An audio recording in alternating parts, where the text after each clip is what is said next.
এটা দৰিদ্ৰ পৰিয়ালৰ কৰুণ কথা। 5 বছৰ আবেদন কৰিও নাপালে ৰেচন কাৰ্ডৰ সুবিধা। 5 বছৰত 20-12তকৈ বেছি আবেদন কৰাৰ অভিযোগ পৰিয়ালটিৰ।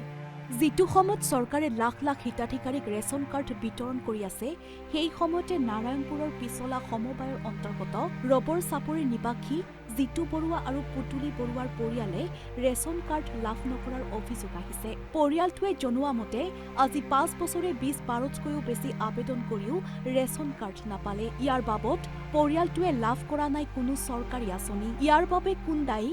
সময়ে শেষ হ'ব। দুৰ্ভগীয়া পৰিয়ালটোৱে চৰকাৰৰ ওচৰত পুনৰ আবেদন জনাইছে, অনতি পলমে ৰেচন কাৰ্ডৰ ব্যৱস্থা কৰি দিয়ক। জিতু বৰুৱা, মই 1 নম্বৰ বছৰৰ পৰা কৈছোঁ। আজি 4-5 বছৰমানৰ পৰা ধৰি মই ৰেচন কাৰ্ড নাই। ৰেচন কাৰ্ডৰ কাৰণে আবেদন কৰি আছোঁ, আজিলৈকে হোৱা নাই। কিমানবাৰ আবেদন কৰিলে এতিয়ালৈকে? আজিলৈকে এতিয়া 4-5 বছৰ হোৱালৈকে আজি 20 বাৰ ওপৰত কৰিলোঁ। 20 বাৰ ওপৰত কৰিলে নে? 20 বাৰ ওপৰত কৰিলোঁ, আজিলৈকে ৰেচন কাৰ্ড হোৱা নাই। তাৰপৰা কোৱাচোন। মুখ্যমন্ত্ৰীলৈ আবেদন জনাইছোঁ যে সোনকালে ৰেচন কাৰ্ডটো হোৱাই দিয়ক। ৰেচন কাৰ্ডটো নোহোৱাৰ কাৰণেই আমাৰ বহুত দিগদাৰ হৈছে।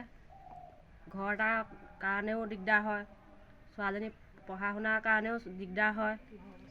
ঘৰৰ অৱস্থা এয়া, সোনকালে যাতে আমাক ৰেচন কাৰ্ডটো বনাই দিব পাৰে। অৰুণোদয় পায়?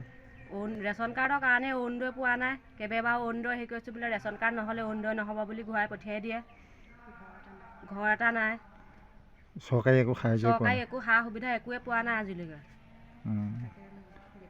তাকে বিধায়কৰ ওচৰত আবেদন জনাইছোঁ। কি আবেদন জনাইছে?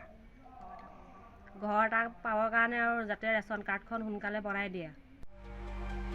নাৰায়ণপুৰৰ পৰা জয়ন্ত কুমাৰ হাজৰিকাৰ ৰিপৰ্ট, NE24।